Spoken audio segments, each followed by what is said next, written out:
로마서 14장 17절 그리고 18절 두 절을 보겠습니다. 이는 하나님의 왕국은 먹는 것과 마시는 것이 아니라 오직 성령님 안에서 의와 화평과 기쁨이기 때문이라. 이는 이러한 것들 안에서 그리스도를 섬기는 자는 하나님께서 받으시며 사람들에게도 인정을 받기 때문이라. 아멘. 자, 오늘은 17절에 하나님의 왕국 이런 제목으로 여러분에게 말씀을 드려요. 오늘날 어떤 교회 안에는요, 특별한 사람이 있어요. 그 사람은 어떤 사람이냐면, 자기가 속한 교회 지체들이 자기처럼 믿지 않으면 수준이 낮다고 보는 성도예요. 그러니까 나처럼 믿지 않으면 그 사람들의 어떤 영적인 수준이나 또 하나님의 말씀을 아는 정도가 얕다. 이렇게 생각하는 성도죠. 어떤 교회 얘기입니다. 그런데 그렇게 하다 보니까 어떻게 하느냐. 끊임없이 나처럼 믿어야 된다고 자기 주장을 하는 거예요. 그리고 사람들에게 자기 생각을 끊임없이 주입시키려고 하는 거죠. 그렇게 하다 보면 어떤 경우는 또 그것에 대해서 이렇게 제대로 듣지 않으려고 하는 사람도 있겠죠. 그러면 그런 경우는 멸시하고 무시하고 판단하는 거죠. 여러분, 이런 행동들이 교회 지체들을 어떻게 즐겁게 할까요? 피곤하게 할까요? 피곤하게 하는 거죠. 그런데 그런 성도님들이 있을 수 있다는 거죠. 자, 애당초 자기가 원하는 교회를 세우려고 했다면 어떻게 해야 될까요? 개척을 해야 되겠죠. 그런데 그게 아니고 먼저 이렇게 믿음으로 잘 가고 있는 교회라고 한다면 그렇게 들어왔을 때는 어떻게 될까요? 같이 하나가 되려고 하고 같이 이렇게 이미 잘 세워지고 있는 그 교회를 따라서 더 든든히 세워가고자 하는 그런 생각을 가져야 된다는 거죠. 근데 그렇게 하지 않으면 이 사람이 집요하게 끊임없이 이렇게 해야 된다라고 얘기할 때는 어떻게 될까요? 그 사람 자체가 교회의 불화의 불씨가 될 수 있다는 거죠. 자, 그런데 놀라운 것은 이런 사람들의 주장을 가만히 들여다보면 본질적인 건 아니에요. 그러니까 사활을 걸 만한 것이 아니라는 거죠. 이게 죽고 사는 문제가 달린 그런 게 아니라는 거죠. 예를 들어 헌금 바구니를 돌려야 되느냐? 왜 돌리냐? 헌금함을 놓지. 근데 여러분, 미국 교회는 다 헌금 바구니가 아니고 헌금 접시를 돌리는 거 아세요? 헌금 접시를 다 돌리죠. 헌금 접시를. 그러면 이제 그런 교회 가서는 어떻게 할 건가? 또 어떤 교회 갔는데 여기는 또 왜 헌금함을 놓느냐? 헌금 바구니를 돌리지. 이렇게 얘기할 수가 있어요. 또 어떤 경우는 12월 25일은 왜 모이느냐?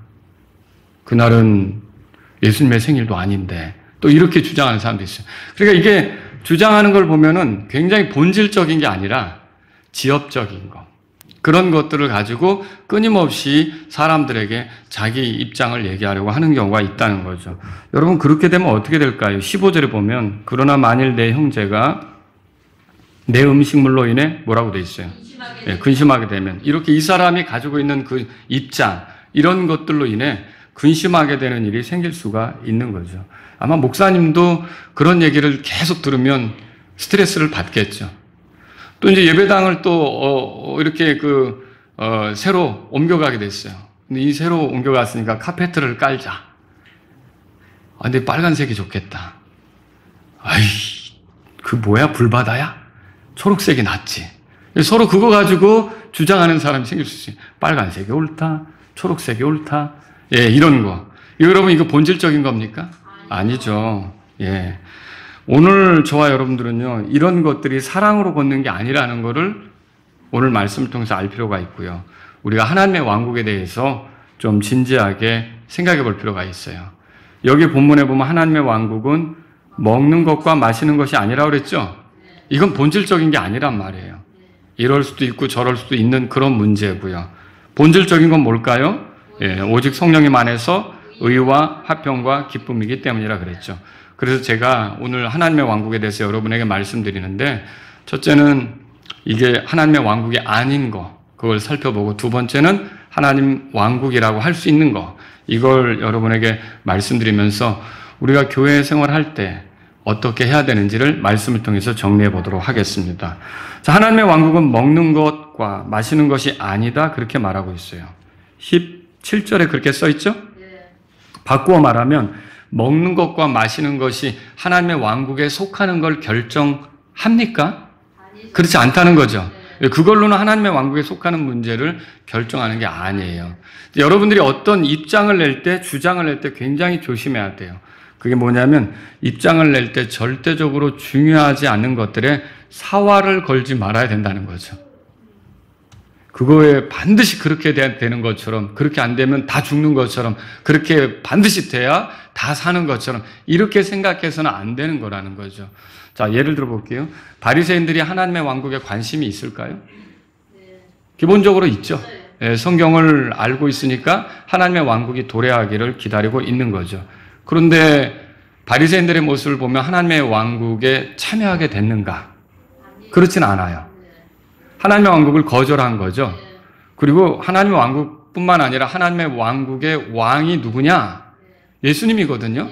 그 예수님도 거절해버린 거죠. 그럼 왜 이렇게 바리새인들은 하나님의 왕국을 기다리면서 결국은 왕도 거절하고 그 왕국에 참여도 못하고 이런 일에 빠졌을까? 왜 그랬을까? 이게 바리새인들이 정말 중요하지 않은 문제에 목숨 걸었기 때문에 그런 거예요. 그러니까 본질적인 것이 아닌 그렇지 않은 것들이 있잖아요. 그런 것들에 엉뚱하게 마음이 사로잡혀서 반드시 그래야만 되는 것처럼 이렇게 했기 때문에 그런 문제가 생긴 거죠. 예수님의 제자들이 손을 씻지 않고 먹었어요. 마태복음 15장 2절에 보니까 그걸 불쾌하게 생각한 걸 볼 수 있어요. 또 예수님과 제자들이 세리하고 죄인들과 함께 음식을 먹었어요. 또 그것에 대해서 투덜거린 게 누가복음 5장 30절에 써 있어요. 그리고 안식일에 제자들이 밀밭 사이를 지나가다가 미리삭을 훑어서 먹었죠. 여러분 그걸 율법에 어긋나는 일이라고 비난했어요. 그게 마태복음 12장 2절에 써 있습니다. 자, 이들의 태도는 정말 하나님의 왕국이 뭔지를 알고 있는 건가? 모르는 거예요. 하나님의 왕국을 기다리면서 그 왕국에 대해서 모르는 그런 모습을 보여주고 있는 거죠. 이거 왜 그래요? 중요하지도 않은 일에 그들이 반드시 그래야 되는 것처럼 생각한 거죠. 여러분 이거는 올바른 태도가 아닙니다. 그렇게 하다 보니까 왕도 배척을 하고 왕을 배척하니까 그 왕국에 참여할 수 있어요? 못하게 된 거죠. 이게 바리새인의 모습이라는 거죠. 그래서 저와 여러분들이 이렇게 뭔가를 주장할 때 주장할 수 있죠. 근데 반드시 그렇게 돼야 되는 거죠. 그렇게 안 되면 우리가 다 죽는 것처럼. 여러분 이런 거 있잖아요. 예수님이 유일한 구원자다. 이거는 반드시 그래야 되는 겁니까? 이거 양보하면 됩니까? 안 되는 거죠. 지옥이 있다. 이거에 대해서는 어때요? 반드시 그렇습니까? 지옥이 없으면 우리가 복음을 전하는 것에 대해서 한번 생각해 봐야죠. 지옥은 반드시 있는 거죠. 그렇죠? 인간의 노력으로 구원이 안 된다. 맞아요? 아니야. 인간의 노력으로 될 수 있어. 이겁니까? 아니죠. 우리가 사활을 걸어야 되는 게 있어요. 이거는 놓치면 안 된다. 이거는 잃어버리면 안 된다. 이런 거 있잖아요. 이런 거는 끝까지 지켜야 되는 거죠. 거기서 양보 절대 있어서는 안 되는 거예요. 그런데 그렇지 않은 것들에 대한 것은 내가 주장할 수도 있고 다른 사람이 주장할 수도 있고 그리고 또 어떤 원칙 질서에 의해서 조정이 된다 그러면 내가 또 따라줄 수도 있고 이게 안 따르니까 아까 제가 카페트 얘기를 했지만 어떤 교회가 새로 예배당을 마련해서 카페트를 까는데 싸워가지고 서로 성도들이 빨간색으로 카페트를 까느냐 초록색으로 까느냐를 싸워가지고 결국 분리돼서 나갔어요. 그 예배당 저기 하면서. 그래서 저희 가서 그린 카페트 베프티스트 처치. 예? 그러니까 이게 엉뚱한 것에 본질적이지 않은 지엽적인 것에 너무나 내가 거기에 막 목숨을 거는 것처럼 그렇게 할 필요가 없다는 거죠. 여러분 또 입장을 낼 때 다른 가르침과 충돌해서는 안 돼요. 예를 들면 어떤 여자가 스스로가 이제 목회자가 되도록 부르심을 받았다고 느끼게 됐어요. 하나님으로부터. 그래서 이제 이 여자분이 전임 사역을 하려고 마음을 먹었어요.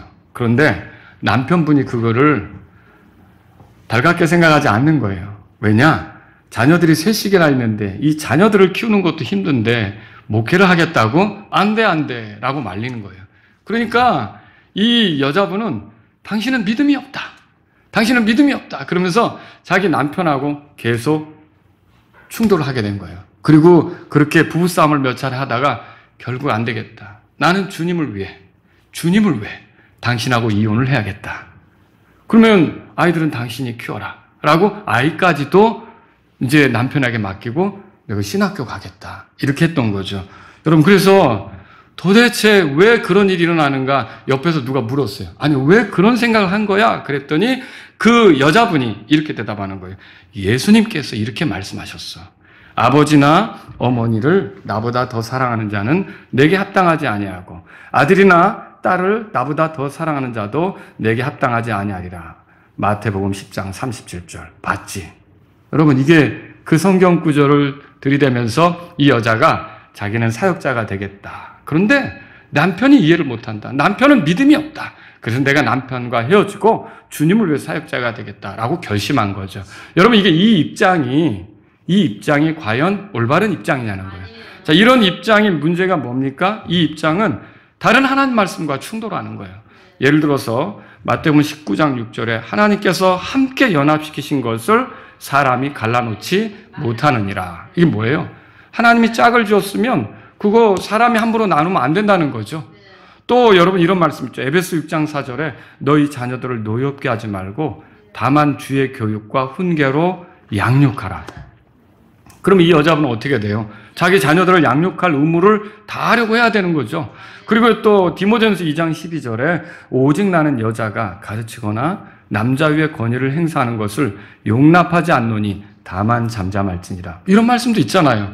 그런데 여러분 생각해 보세요. 과연 하나님께서 이런 식으로 자신이 하셨던 말씀과 충돌하는 방식으로 사람을 부르시는가? 아니죠.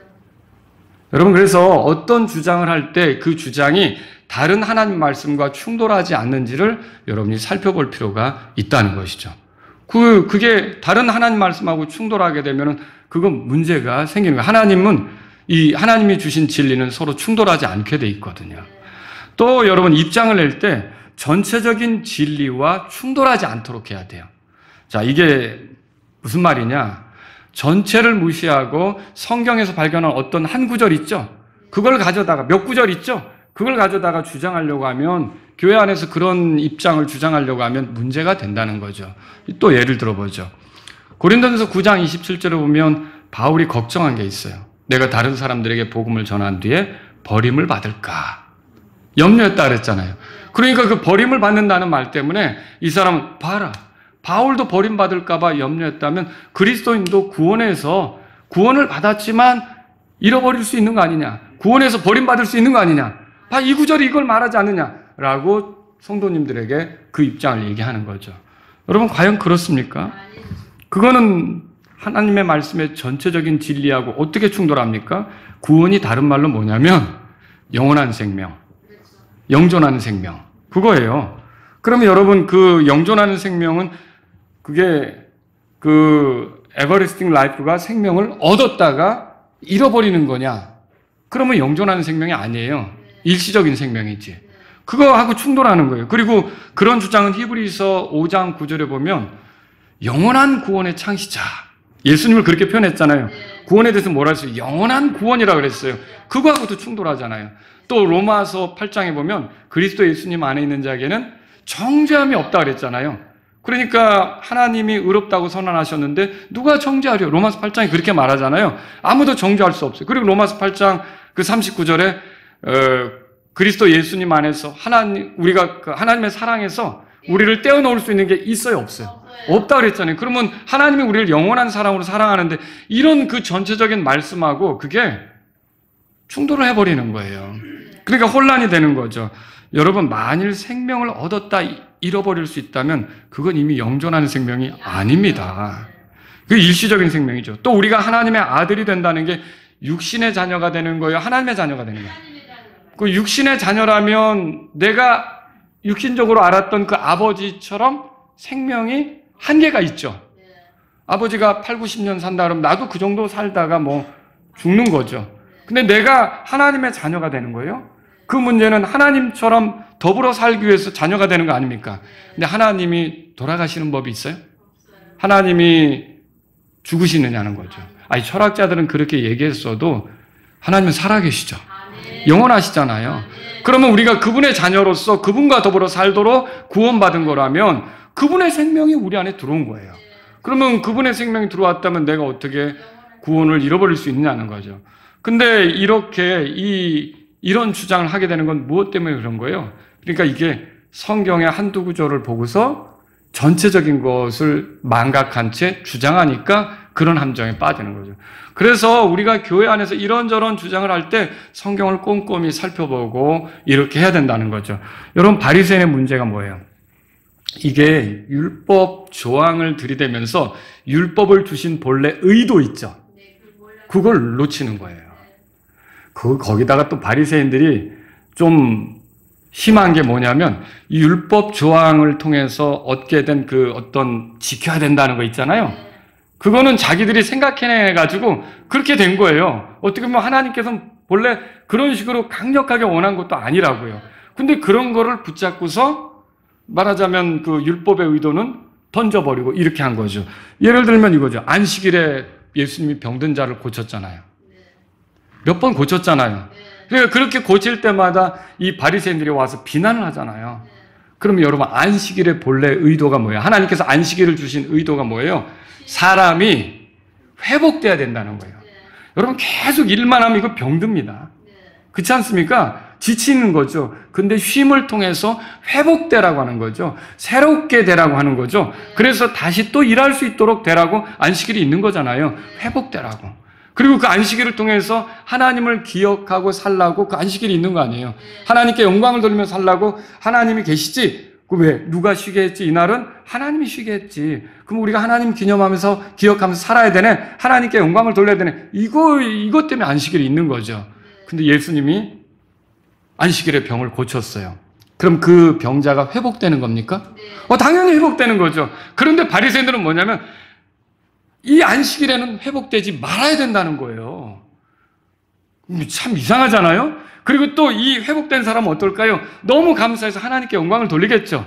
하나님이 나를 고쳐주셨다고 생각하고 기뻐하겠죠. 근데 안식일에는 그렇게 하나님께 영광 돌리는 일도 생기게 하지 말라는 거예요. 그럼 바리새인들이 얼마나 무식합니까? 그들이 알고 있는 그것을 가지고서 이 전체적으로 율법을 통해 하나님이 하시려고 했던 걸 다 뭉개고 있으니 그걸 어떻게 우리가 그 사람들의 안에 하나님의 왕국이 이루어졌다고 하겠어요?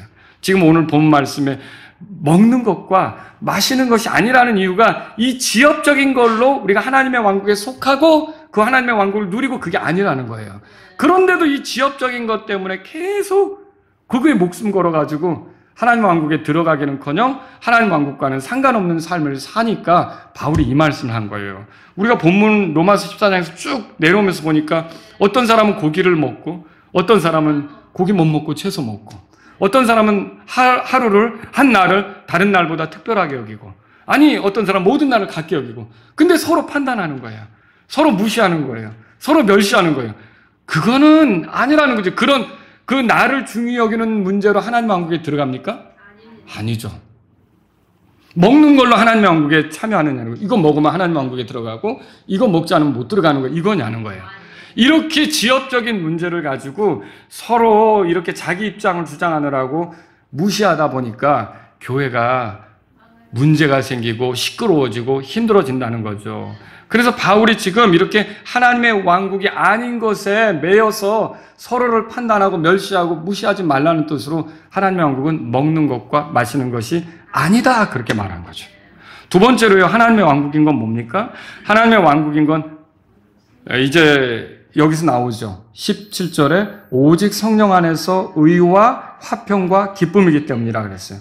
우선 여기서 하나님의 왕국이란 말을 좀 한번 우리가 정리하고 넘어가죠. 자, 하나님의 왕국은 뭐예요? 하나님의 통치, 하나님의 다스림이 임하는 거예요. 그럼 여러분과 저에게는 하나님의 왕국이 임했는지? 정말요? 하나님의 왕국이 임했다고요? 네. 이게 구원받기 전에 사람을 가만히 들여다보세요. 구원받기 전에 사람이 하나님의 통치를 좋아하는가? 하나님의 통치를 싫어해요. 그럼 누가 통치하기를 원하느냐? 자기가 통치하기를 원해요. 그래서 자기가 통치하기를 원하다 보니까 자기가 왕노릇하기를 원하다 보니까 모든 사람이 자기를 떠받들어 주기를 원해요. 특별하게 대우해 주기를 원해요. 잘 대접해 주기를 원해요. 그리고 내 말 한마디면 왔다 갔다 해 주기를 바라요. 내가 원하는 대로 해 주기를 바라요. 그러니까 다 이게 뭐예요? 하나님의 통치를 싫어하고 자기가 왕노릇 하려고 하는 그 모습이라는 거죠. 이게 구원받기 전에 사람의 모습이에요. 그래서 어때요? 돈을 모으는 거, 인맥을 쌓는 거, 그리고 높은 지위에 올라가려고 애를 쓰는 거, 이게 다 왜 그래요? 다 나를 좀 사람들이 우러러 봐주고 인정해주고 대접해주고 나를 이렇게 왕처럼 이렇게 여겨주고 내가 이렇게 하는 것에 대해서 함부로 하지 않고 이렇게 되기를 바라는 거죠. 그게 구원받지 않은 사람들의 모습이라는 거예요. 그런데 구원받고 나면 어떻던가요? 이제 내가 하나님의 통치를 기뻐해요. 나는 하나님을 섬겨야 된다고 생각해요. 그리고 하나님께서 나에게 그리스도를 허락해 하셨기 때문에 여러분과 제가 하나님께로 가까이 가는 길은 그리스도잖아요. 그 그리스도를 통해서 내가 하나님을 섬길 수 있기 때문에 이제는 또 그리스도도 섬기는 거예요. 그래서 18절에 이는 이러한 것들 안에서 뭐라고 돼 있어요? 그리스도를 섬기는 자는 그렇게 돼 있잖아요. 그래서 이 하나님의 통치를 기뻐하게 되는 사람이 하나님의 왕국에 들어왔다 그렇게 말할 수 있는 거죠. 여러분 하나님 왕국에 들어왔습니까? 하나님 왕국에. 그래서 이런 사람들은 시편 145편 1절에 보면 오 왕이신 나의 하나님이여 내가 주를 높이고 또 내가 영원 무궁토록 주의 이름을 찬송하리이다. 이렇게 고백하는 거예요. 여러분 하나님께서 나의 왕이라고 고백하실 수 있겠습니까? 예수 그리스도가 나의 왕이라고 고백할 수 있습니까? 나는 그 하나님을 섬기는 자, 하나님의 백성, 그리고 그리스도를 섬기는 자 이렇게 고백할 수 있습니까? 그럼 그 사람이 하나님 왕국에 들어온 거죠. 여러분 하나님의 왕국은 어떻게 들어가느냐? 거듭나야만 들어갈 수 있어요. 그래서 예수님께서 니고데모라고 하는 사람에게 하신 말씀이 있죠. 요한복음 3장 3절에 사람이 거듭나지 아니하면 하나님의 왕국을 볼 수 없느니라. 그리고 요한복음 3장 5절에는 또 이렇게 써 있죠. 사람이 물과 성령으로 나지 않으면 하나님의 왕국에 들어갈 수 없느니라. 자, 이 거듭난 사람 안에서 하나님의 통치가 시작되는 거예요. 예수 그리스도가 자신의 구원자여 주님으로 이렇게 이제 그렇게 예수 그리스도를 그렇게 믿은 사람 있잖아요. 이 사람 안에서 하나님의 통치가 시작되고 그 사람은 이제 하나님의 백성으로서 삶을 시작할 수 있게 된 거죠. 그래서 하나님의 왕국은 예수님을 믿고 따르는 사람 안에 이루어지는 거예요. 그래서 누가복음 17장 31절에 보면 하나님의 왕국이 너희 안에 있다고 그러잖아요. 그 예수님을 따라가면 예수님과 함께 있는 것이 하나님 왕국 안에 있는 거예요. 그리고요 또 이 세상에는 분명히 많은 나라들이 존재하지만 그리고 통치자도 있잖아요. 왕도 있고 뭐 권력자들이 있잖아요. 근데 예수님은 보여요, 안 보여요? 안 보이죠. 이 왕국의 어떤 관료들이 지금 보여요, 안 보여요? 안 보이죠. 그러니까 누가복음 17장 20절에서는 그리스도인이 속한 하나님의 왕국은 당장 눈에 보이지 않기 때문에 너희 눈에 보이게 임하는 게 아니다. 그 말도 있어요. 그 말도 있는 거죠. 자, 그러면 하나님의 왕국이 뭐냐? 이거 굉장히 광범위해요. 우리가 이렇게 해서 하나님의 왕국에 들어왔는데 구원받은 사람 안에 당장 이루어지는 통치 있죠? 이게 하나님의 왕국이에요. 자, 구원받지 못한 사람과 달리 이 그리스도인 구원받은 사람 어때요? 하나님의 백성이라고 자기 자신을 생각해요. 그리고 나의 왕은 하나님이라고 생각해요. 여러분 이렇게 믿으십니까? 이 사람 안에 이미 하나님 왕국이 시작된 거예요. 그런데 여기서 끝나지 않아요. 그 구원받은 사람이 죽으면 그 혼이 가게 될 곳 있죠. 거기도 하나님의 통치가 이루어지고 있어요. 그거 어디입니까? 하늘이죠. 하늘이죠. 그래서 디모데후서 4장 18절에 그곳을 뭐라고 그랬냐면 바울이 하늘 왕국이라고 그랬어요. Heavenly Kingdom. 자, 이게 그러니까 그 하늘 거기도 하나님이 통치하는 왕국이란 말이에요. 그래서 그리스도인이 그 왕국에 들어가기까지 많은 환난을 거쳐야 된다고 하나님의 왕국에 대해서 말했는데 여러분 우리가 저 하늘에 가기까지 이 땅에 사는 동안 쉽지 않습니다. 많은 환난을 거쳐야만 하는 거죠. 여러분 저 하늘에도 하나님의 왕국이 있는 거고 우리 안에도 하나님의 왕국이 있는 거고 또 구원받은 사람이 부활해서 참여하게 되는 천년왕국이 있죠. 그것도 하나님의 왕국이죠. 그것도 하나님의 왕국이에요. 예수 그리스도는 지금 하늘에 계시지만 언젠가 다시 이 땅으로 오시겠죠? 그러면 자신의 왕국을 여실 거죠. 이 세상 나라들은 다 치워버릴 거 아닙니까? 그리고 자신의 왕국을 세울 거예요. 그래서 그 왕국도 하나님의 왕국이에요. 그런데 그 왕국을 성경은 다양하게 표현하는데 마태복음 13장 11절에서는 하늘의 왕국. 들어보셨죠? 그리고 또 계시록 1장 9절에서는 예수 그리스도의 왕국. 그리고 또 계시록 11장 15절에서는 주의 왕국. 이렇게 표현했어요. 그러니까 여러분 이게 이 땅에 그리스도께서 오셔서 세우실 그 하늘의 왕국, 천년왕국 있잖아요. 이것도 하나님의 왕국의 한 부분이 되는 거죠. 여러분 이거는 어떨까요? 이거는 가시적으로 드러나는 거죠. 우리 눈에 보기에 나타나는 거죠. 통치자가 올 거 아닙니까? 그리고 상 받은 사람들이 같이 통치할 거 아닙니까? 여러분 그래서 예수님께서 포도나무에서 나는 것을 먹는 문제에 대해 이렇게 말씀하신 적이 있죠. 누가복음 22장 16절에서 하나님의 왕국에서 그것이 성취될 때까지 내가 더 이상 그것을 먹지 아니하리라. 또 누가복음 22장 18절에서 하나님의 왕국이 임할 때까지 내가 포도나무의 열매에서 난 것을 먹지 아니하리라. 이때 말하는 하나님의 왕국은 예수님이 지상에 와서 통치하게 될 그 하늘의 왕국을 얘기하는 거라는 거죠. 그러니까 이게 하나님의 왕국이 굉장히 광범위하죠. 하나님은 예수 그리스도를 왕으로 세우셨어요. 그분이 오셨을 때 유대인의 왕으로 나신 분이 어디 계시냐라고 동방에서 현자들이 찾아왔어요. 그들은 그 유대인의 왕이신 예수님 앞에 경배하면서 그들이 준비해온 황금과 위안과 모략을 드렸어요. 근데 그 왕이라고 그분을 알아보고 경배는 했는데 실제로 유대의 장로들이나 바리새인 서기관들은 그분을 알아봤습니까? 못 알아봤죠. 결국 그분을 죽음에 내몰았잖아요. 그래서 그분이 십자가에서 죽는데 그분이 십자가 못 박혀 죽을 때 그 사람마다 십자가형을 당하면 이 사람은 강간범이다. 이 사람은 폭도다. 이 사람은 반역자다. 이런 죄목을 붙인 명패를 달거든요. 근데 예수님이 십자가에서 돌아가실 때 여기에 명패가 뭐가 있었어요? 뭐라고 써 있었어요? 유대인의 왕이라고 써 있었잖아요. 그 예수님은 유대인의 왕인 거죠. 왕으로 오신 거죠. 근데 그 백성이 그분을 거절한 거죠.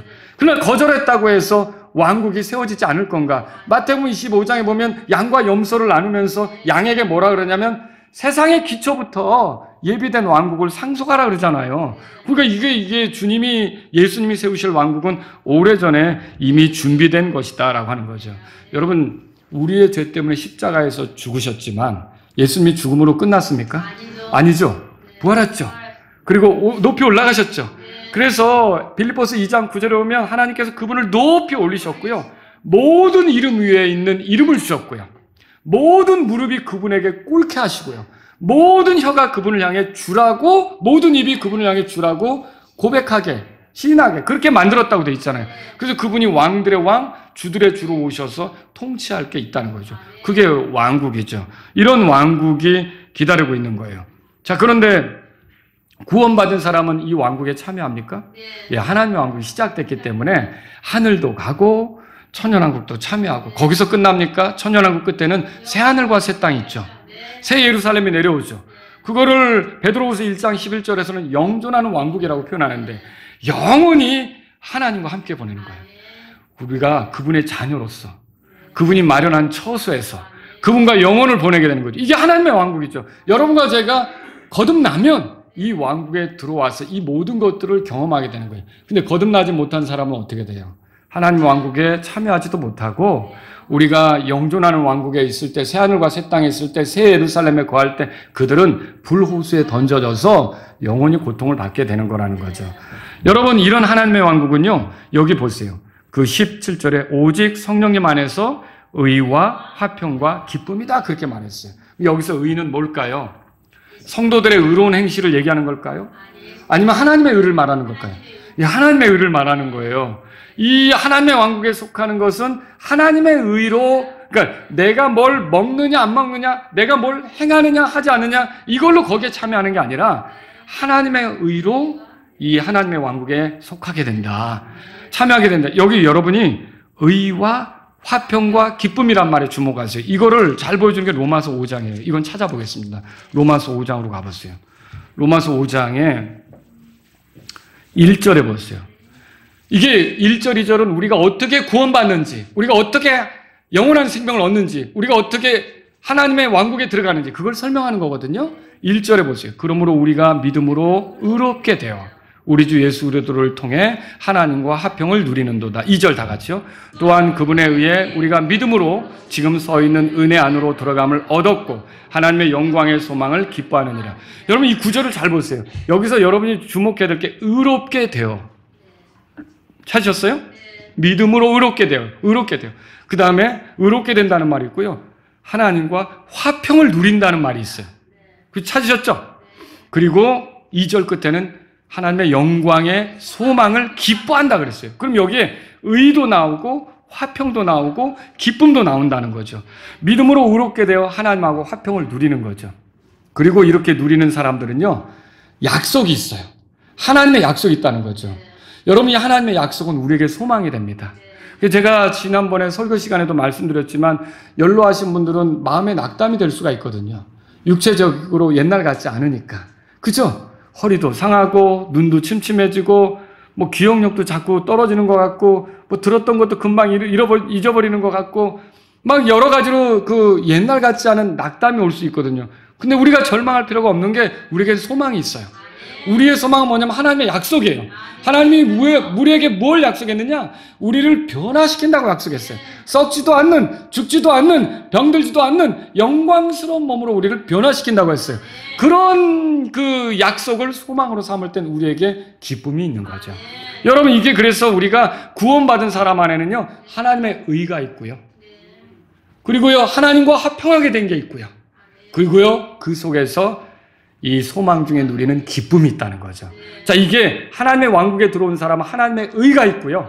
그리고요, 여기 화평이 있고요. 하나님과의 화평이 있고요. 또 기쁨이 있는 거예요. 다시 로마서 14장으로 가보세요. 14장 17절에. 그래서 하나님의 왕국이 뭐냐? 성령님 안에서 의와 화평과 기쁨이다. 이것으로 우리가 하나님의 왕국에 속하는 거라는 거죠. 여러분이 하나님하고 화평하게 됐으니까 이제는 더 이상 하나님하고 불편한 관계가 아닌 거예요. 그분의 백성이 된 거예요. 그분을 섬기는 위치에 있게 된 거죠. 그리고 이게 우리의 모습이라는 거예요. 이게 어떻게 가능합니까? 예수 그리스도를 믿는 믿음으로 가능한 거다라고 하는 거죠. 그래서 궁극적으로 우리는 이런 환경 가운데인데 여기 17절에 보니까 오직 성령님 안에서 그렇게 표현했어요. 이게 뭐예요? 여러분 사람이 거듭나는 거는 성령님 안에서 성령님을 통해 거듭나는 거잖아요. 그래서 이렇게 된 사람은 어때요? 이제는 의의 종으로 살 수가 있죠. 육신을 따라 걷지 아니하고 성령님을 따라 걸으면서 의의 종으로 살 수 있는 거예요. 구원받기 전에는 의와 전혀 상관이 없었죠. 근데 구원받은 다음에 어때요? 이 의가 이미 들어왔기 때문에 이제 그거를 드러내면서 살 수가 있는 거죠. 그러니까 의로운 삶이 가능하게 된 거죠. 이게 하나님의 영광을 누리면서 살아가는 것이다. 그렇게 말하는 거죠. 자, 오늘 우리가 하나님의 왕국에 속하는 문제를 결정하는 게 먹는 거예요? 마시는 거예요? 그런 겁니까? 그건 아니라는 거죠. 그걸로 우리가 하나님 왕국에 속하는 게 아니에요. 그건 먹을 수도 있고 안 먹을 수도 있고 지엽적인 거죠. 그러면 하나님의 왕국에 속하는 건 뭐예요? 의와 여기 화평과 기쁨이라는 거죠. 의가 있느냐 없느냐? 의가 있으면 하나님하고도 화평하고 기쁨을 누리게 되는 거죠. 유대인 성경 교사들은요. 이방인들이 구원을 받으려면 할례에 순종해야 된다고 가르쳤어요. 맞아요? 잘못됐죠. 그것은 하나님의 의와 화평과 기쁨을 모르고 하는 소리예요. 하나님의 왕국이 이 성령 안에서 의와 또 화평과 기쁨이라는 걸 모르기 때문에 이걸 할례를 받아야 된다. 여러분 할례를 받고 안 받고는 유대인이면 받아야죠. 근데 이방인인데 그거를 강제해야 되는가? 할례로 구원받는 겁니까? 할례로 하나님의 왕국에 들어가는 겁니까? 아닌 거죠. 그래서 유대인들은 거기서 크게 실수를 하고 유대인 성경교사 그들은 그렇게 잘못한 거죠. 그래서 예루살렘 회의가 열린 게 사도행전 15장에 나오지 않습니까? 저는 오늘 이 말씀에 따라 두 가지를 말씀드리고 끝내려고 해요. 첫 번째는 뭐냐면요. 구원받는 것은 지엽적인 것보다 본질적인 것이 해결받을 때 가능한 거예요. 맞죠? 본질적인 것 해결도 없이 그리스도를 섬기려고 하는 건 뭐예요? 종교예요, 종교. 그렇게 하는 것은요, 주의 이름으로 마귀도 내쫓고, 주의 이름으로 이렇게 놀라운 일들을 하고, 아무리 그랬어도 나중에 주님께서 그 사람을 뭐라 그러느냐? 나는 너를 결코 알지 못한다. 그 소리를 듣게 돼요. 그러니까 지엽적인 걸 붙잡고 다니면서 내가 기독교인인 것처럼 이렇게 하는 건 나중에 후회하게 될 일이에요. 본질적인 걸 받아들여야 돼요. 예수님이 하나님이시다. 우리를 구원하러 오신 구원자시다. 그분의 죽음과 묻힘과 부활로서 내가 구원받는다. 그분이 흘리신 피로 모든 죄에서 내가 정결하게 된다. 내가 그분을 나의 구주로 믿을 때 그분은 나를 끝까지 구원으로 인도하시는 영원한 구원자시다. 여러분이 본질적인 걸 믿을 때 구원이 여러분의 것이 되는 것이지, 주기도문 외우고 있잖아요. 주일날 교회 다니고 이거 지엽적인 거 있잖아요. 이럴 수도 있고 주일날 교회 갈 수도 있고 못 갈 수도 있잖아요. 주기도문을 외울 수도 있고 못 외울 수도 있잖아요. 사도신경 할 수도 있고 못 할 수도 있잖아요. 근데 이런 것들을 붙잡고 이게 마치 사활을 거는 것처럼 이렇게 생각해서 거기에 매달리면 그 구원 받습니까? 그 구원 받지 못한다는 거죠. 그래서 정말 구원 받으려고 한다면 성경을 통해 제시되는 본질적인 거, 정말 우리가 놓치면 안 되는 거, 이거를 우리가 붙잡을 때, 그걸 깨달을 때, 그걸 믿고 수긍하고 받아들일 때 그 사람 안에 구원이 이루어진다는 거죠. 두 번째로요, 교회 생활을 잘하는 것 역시 지엽적인 것보다 본질적인 걸 중시할 때 가능해요. 누군가 예수님의 죽으심, 묻히심, 부활을 거절한다. 이거 중대한 문제입니까? 중대하죠. 이거 중대한 문제예요. 그리고 예수님이 하나님 되시는 걸 난 거부한다. 그럼 이거 중대합니까? 예수님이 하나님 되신 걸 거부한다. 이거 중요한 문제죠. 그걸 거부하면 안 되죠. 그리고 예수님이 죽고 묻히고 부활해서 우리가 그분을 통해서만 구원받는다. 이거 중요한 문제입니까? 네, 중요한 거죠. 이런 걸 거부하면 안 되는 거죠. 그런데 여러분, 이런 것이 아닌 내 입장과 다른 거 있잖아요. 뭐 어떤 사람은 이 예배 시간을 오후에 2시에 하자 그러고, 또 몇 명의 성도들은 저녁 예배를 복원하자. 저녁 6시에 옛날로 돌아가자. 그럴 수도 있잖아요. 여러분, 이거는 본질적인 겁니까? 아니라는 거죠. 그래서 이게 타락한 거야. 2시 예배 드리는 자들은 타락한 거야. 옛날 교회로 돌아가야지. 이게 그러면서 막 이렇게 한다든지, 아니면 헌금 바구니를 돌리느냐, 저기다 두느냐, 이건 본질적인 게 아니라는 거죠.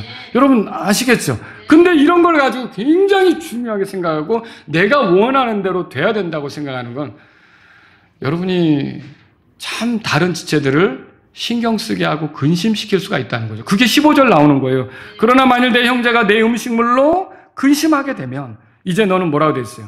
사랑으로 걷지 않는 것이다. 그렇게 말했죠. 우리가 무엇을 먹거나 먹지 않는 것 때문에 하나님 왕국에 들어갑니까? 우리가 헌금 바구니를 돌리면 하나님 왕국이 이루어지지 않고, 또 헌금 바구니를 세우면 하나님 왕국이 이루어지지 않고, 그겁니까? 그거는 상관없어요. 여러분, 그런데 이런 것들에 매여서 우리가 우리의 입장을 내세우면서 충돌하기 시작하면 어떨까요? 교회가 어수선해지죠. 힘들어지죠. 교회 생활이 잘 되겠습니까?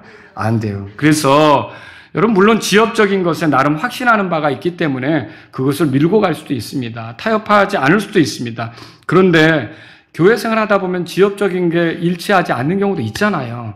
근데 그럴 때는 본질적인 것이 같을 때는 우리가 기다려주기도 하고, 또 그 생각을 이해해보기도 하고, 또 같이 이렇게 또 그런 걸로 마찰하지 않고 잘 가려고 하고, 이렇게 할 때 그게 사활을 거는 문제는 아니잖아요.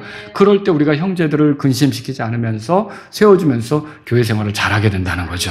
그래서 그게 사랑으로 걷는 거고, 그게 교회를 세우는 것이다. 여러분이 오늘 그렇게 기억하시면 좋겠습니다. 다 같이 일어서시겠습니다. 오늘 이 말씀을 들으신 여러분 가운데 하나님 아버지, 제가 이 본질적인 것, 성경에서 제시되는 중요한 교리들을 놓치지 않는 사람이 되기를 원합니다. 그것을 붙잡고 구원의 은혜를 누리면서 그것을 중시하는 사람이 되기를 원합니다. 이런 분이 있다면 이 시간 주님 앞에 나아가십시오. 그리고 나와 입장이 다른 어떤 지엽적인 걸로 의견 차이를 보이고 있는 사람들에 대해서 이해하고 품고 또 따뜻하게 대하고, 그걸로 충돌하기보다는 기다려주고 이렇게 하는 성도가 되기를 원합니다. 이런 분이 있다면 이 시간 주님 앞에 나아가십시오. 하나님의 왕국은 먹고 마시는 것이 아니라고 그랬는데, 너무 그런 것 때문에 내가 이렇게 마음을 빼앗겨 살아가기보다는, 아버지, 이제는 의와 화평과 기쁨, 아주 본질적인 것에 내가 가치를 두고 하나님의 왕국을 누려가길 원합니다. 이런 분이 있다면 이 시간 주님 앞에 나아가십시오.